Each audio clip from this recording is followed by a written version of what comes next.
Al'ummar Nijar a taƙaice dai shi wannan bayani da zan yi muku yana da kyau jama'anmu su ɗauki mataki bisa kan shi. A ɗauki mataki bisa kan shi domin abu ne wanda in mun ka bari, wallahi abu ne wanda zai bibiye mu har tarihi. Har tarihinmu ba mu ba har ma mabiyan bayanmu wannan abun za su yi nadama. Mu ma mun rage mun yi nadama ma. A taƙaice dai al'ummar Nijar, abin da nake fata mutanenmu su fahimta a nan, abin da zan faɗi a nan na san girman shi, amma saboda muhimmancin shi ba na ga girman shi ko kuma wani hatsarin shi ta nawa ɓangaren, ni na rage na dangana wa Allah lamarina kenan ga abin da zan faɗi nan ina fatan Allah ya sa dai al'ummarmu su fahimta kuma su amfana shi ne kuma. Allah yana tare da mu. Ina so in ba ku tarihi game da ƙasar Sudan ko kuma al'ummar Sudan wanda yake kowa ya riga ya sani al'umma ce wadda suke sun jima suna cikin tashin hankali kamar irin namu nan wanda yau Nijar ma ta tsinci kanta cikin wannan hali. Da farko a lokacin da wannan matsala ta fara a can Sudan, kenan farkon abun tun kafin abin ya yi nisa, menene ya faru da sojojinsu? Shi ne abin da nake so ku fahimta, domin tana yiwuwa cikin hakan kin ku da kanku za ku auna ku gano gaskiya abin da nake nufi kenan ga tamu ƙasar Nijar. A lokacin da wannan abu ya fara da sabo tun kafin ya yi nisa, su wannan ‘yan ta'adda ko kuma al'umma wanda suka saba ta'addancin nan, sun ka kutso Sudan sun ka shigo, kenan a taƙaice su wannan wanda ake kiransu Janjaweed wanda suke ta'addancin nan, bayan haka al'umma a taƙaice dai in na ce Janjaweed ba wai yana nufin cewa ba duk wani Janjaweed na duniyan nan ɗan ta'adda ne, amma mafi yawansu wannan aikinsu ne kuma kowa ya sani.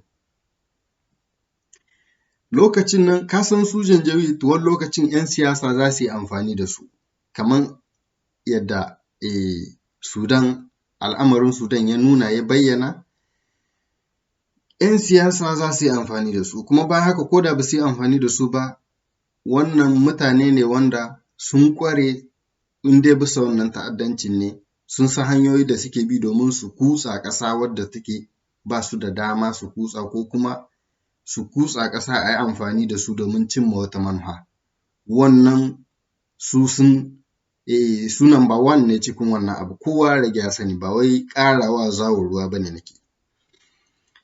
A taƙaice dai a lokacin nan kafin dai a nan Sudan kafin abin ya yi nisa, lokacin da abin ya taso wannan tashin hankali na Sudan kafin abin ya yi nisa, kafin sojojinsu su lura su ankara su fahimci abin, su fahimci halin da suke ciki, me ya faru?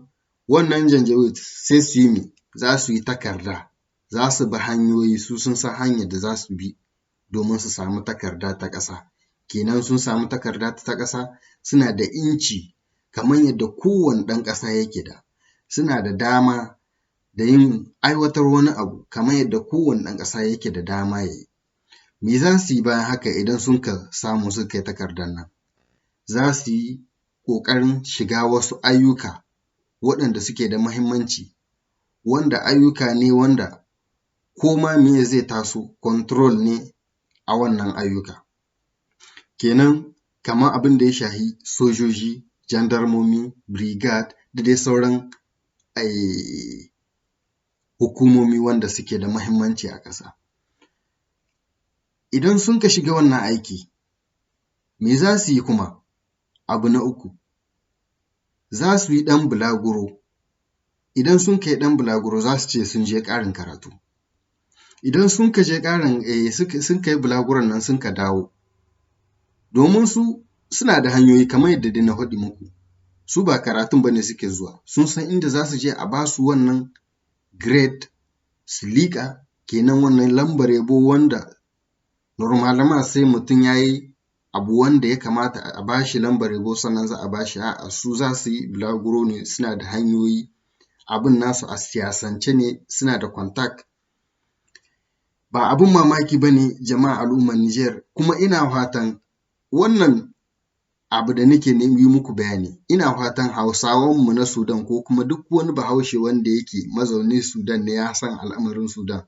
Ko da ba zai magana akan wannan bidiyo nawa da zan wallafa ba, ta hanyar komantar ya bayyana wa al'ummar Nijar menene nashi ra'ayin, menene nashi sanin game da wannan lamari da nake bayani bisa kan shi.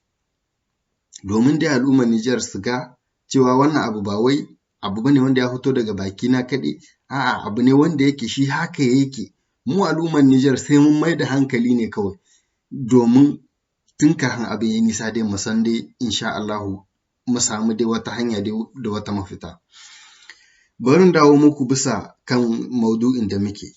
A taƙaice dai idan sun kai bulaguron nan, kamar yadda na faɗi muku, su suna da hanyoyi wanda za su samu shi wannan grade, su je su liƙa su dawo. Idan sun ka dawo, sojojinku ko kuma jandarmomi da dai duk wata hukuma wadda take, idan talaka yana cikin wani hali wanda yana buƙatar taimako, talakawa shi ne da wannan hukuma ne suke buga ƙirji. To duk wannan hukuma da talaka suke buga ƙirji da su, a ƙarƙashinsu suke idan sun ka dawo. Kenan a taƙaice suna da grade wanda yake duk ya kere nakun nan sun koma ƙarƙashinsu.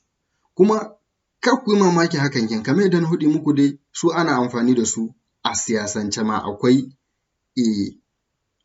Akwai tarihi da yawa, akwai abubuwa gurare da yawa wanda kowa ya sani. Wannan abu ne wanda yake ya riga ya faru ma, ba wai yanzu ba ne yake so ya faru, ya faru a gurare da yawa an gani, kenan ba abin mamaki ba ne. Al'ummar mu ta Nijar ina fatan dai kawai Allah ya buɗe mana mu samu menene ya kamata a yi domin a samu mafita.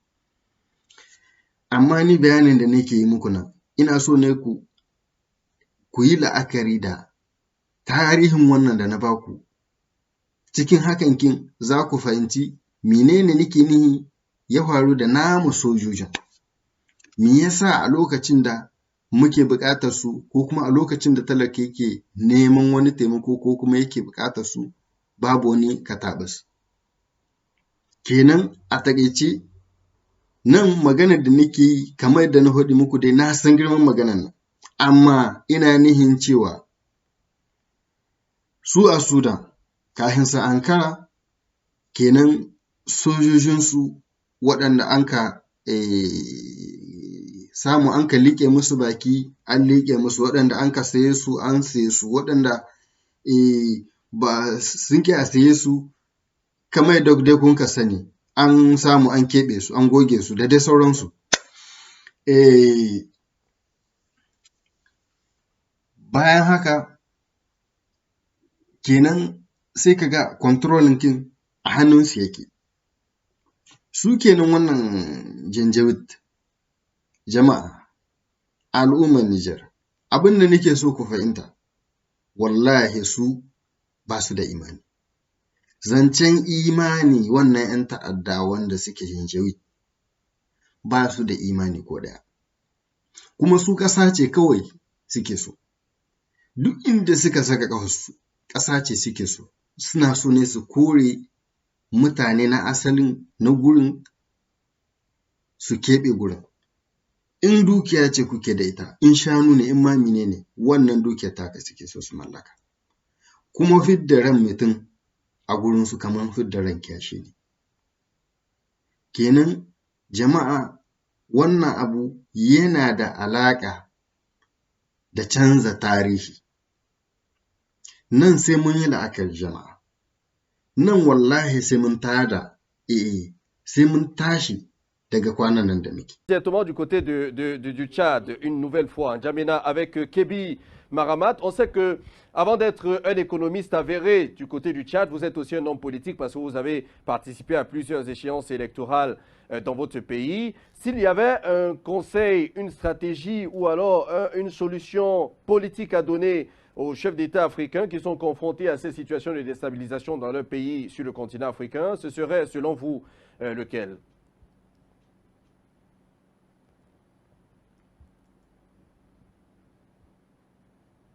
Donc, avant de répondre à votre question, j'aimerais un peu revenir sur l'événement, disons, malheureux qui s'est passé en Guinée équatoriale. Donc, personnellement, je condamne ce genre d'actes.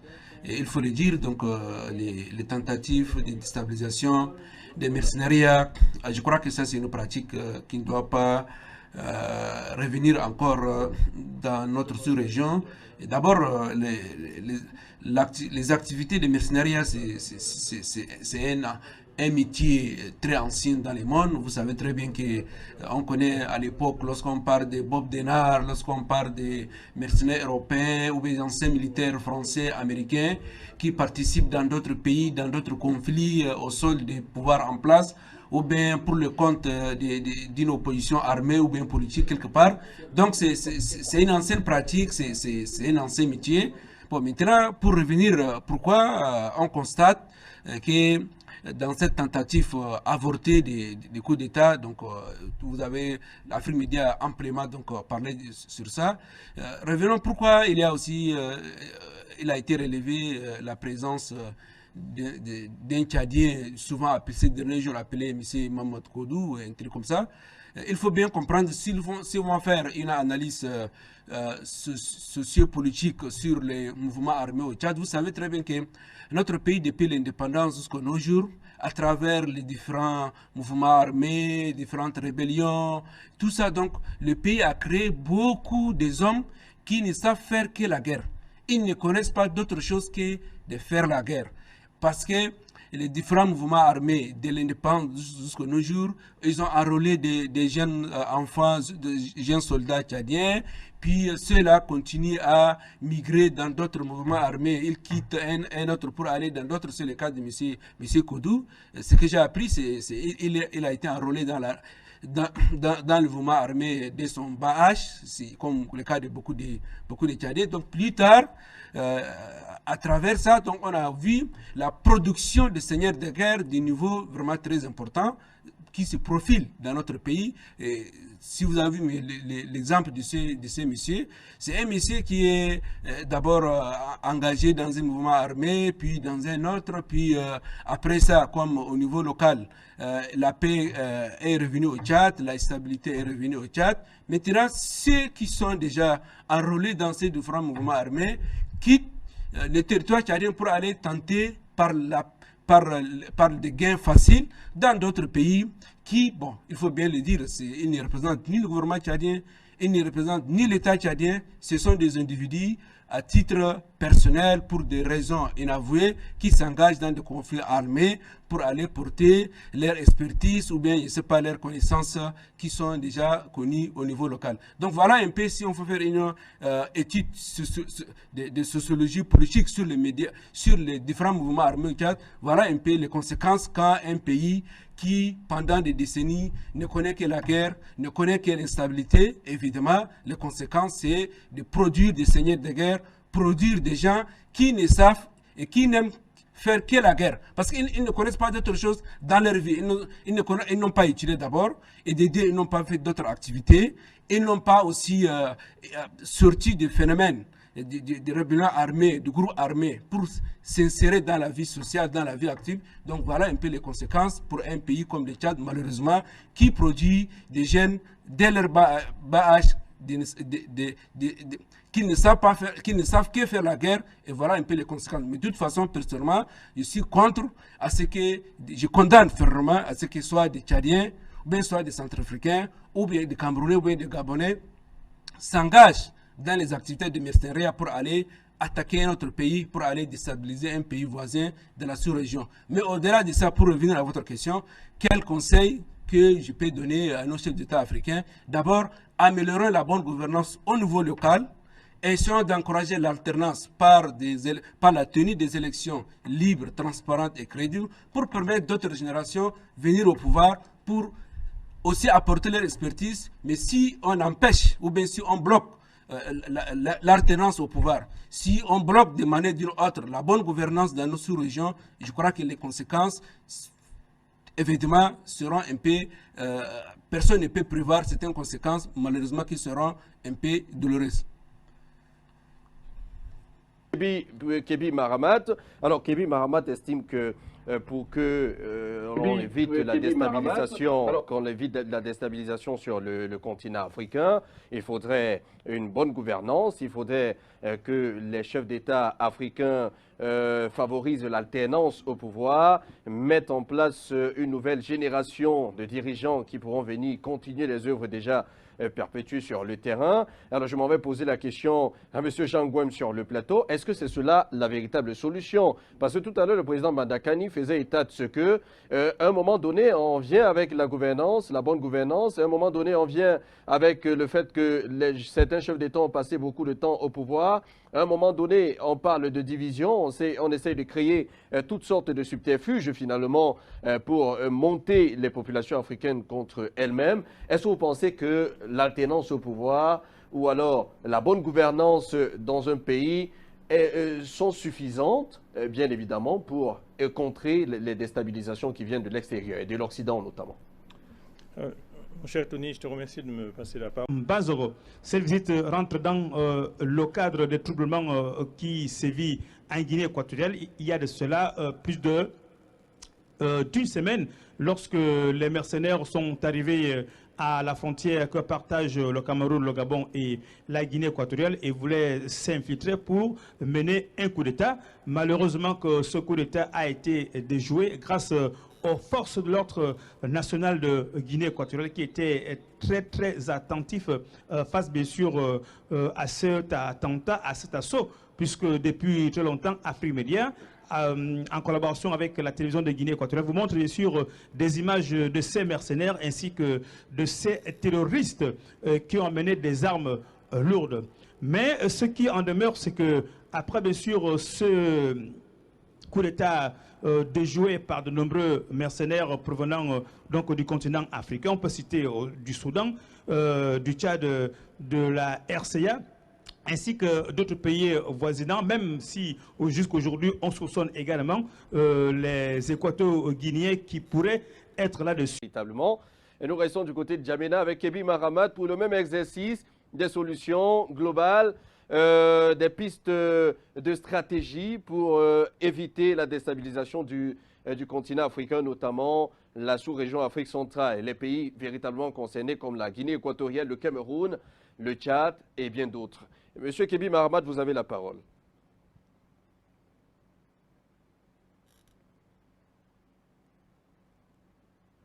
D'abord, il faut distinguer et préciser qu'il existe plusieurs types de déstabilisation.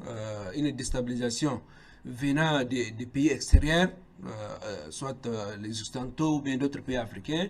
Et il y a un autre type de déstabilisation, c'est la déstabilisation interne. Donc tout cela, c'est l'aboutissement de